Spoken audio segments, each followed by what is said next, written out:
My name is Michael. I live on De Pasquale Avenue in Federal Hill, and I'm here to testify in support of House Bill 6637, which would make it illegal for police officers, correctional officers, probation officers, and parole officers to have sex with anyone in their custody.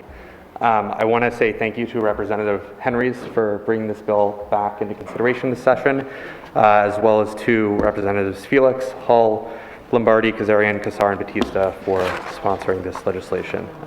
It really does mean a lot. Thank you. I've only ever told two people what I'm about to tell this committee. Many of the people who will be impacted by this bill are unable to be here today to testify because they are currently in custody.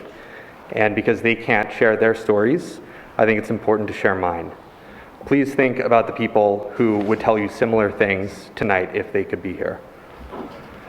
I was 18 and I had just started a new job. My manager invited me out to drinks with some people after work. He drove me and he kept buying me drinks at the bar. Soon we were the only two left. I realized that he was flirting with me and he was in charge of me at work, and I knew that wasn't right. I would have left, but he had driven me there. He was in control of the whole situation. He took me back to his place. I felt like if I said no, he would get angry. And then he forced me to have sex with him. I wanted to leave so badly, but I didn't think I could. I was terrified of the power he held over me because he was my manager. I thought that no one would believe me if I told anyone. I thought it would be my fault if people knew. If I said no, I thought he would tell people I came on to him first. If I said no, I thought I would get into trouble.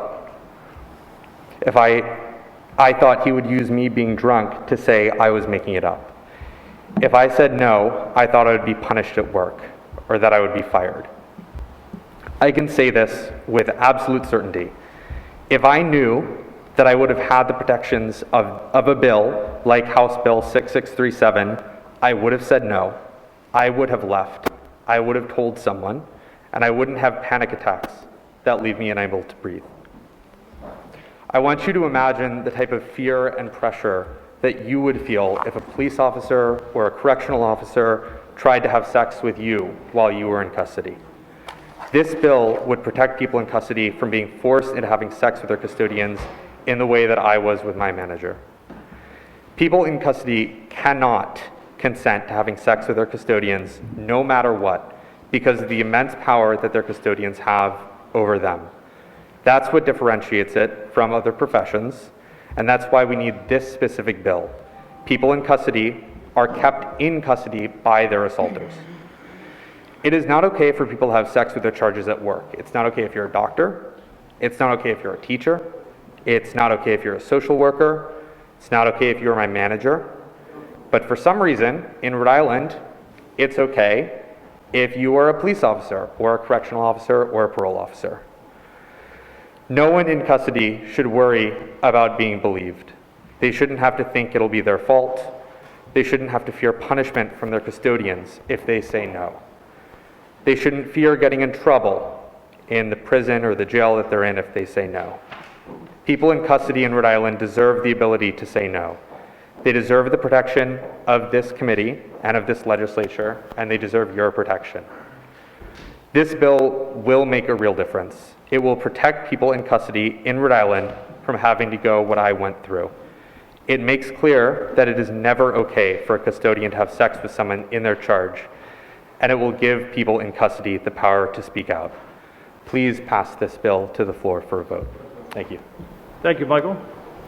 Gregory Wozmolski. Mr. Chairman? Yep. Michael? Oh, I'm sorry. Michael? Michael, can you come up? I think one of the witnesses, one of the I don't. reps want to ask you a question. I don't have any questions. And I'm taking my face mask off for this. It was incredibly brave. And it is not lost on me, certainly, when people bring those stories to the committee.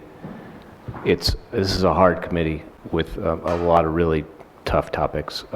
Thank you for coming out and sharing that so that we have the benefit of your experience. Thank you for listening, and I hope you will take that into account when you vote on this bill. Thank you.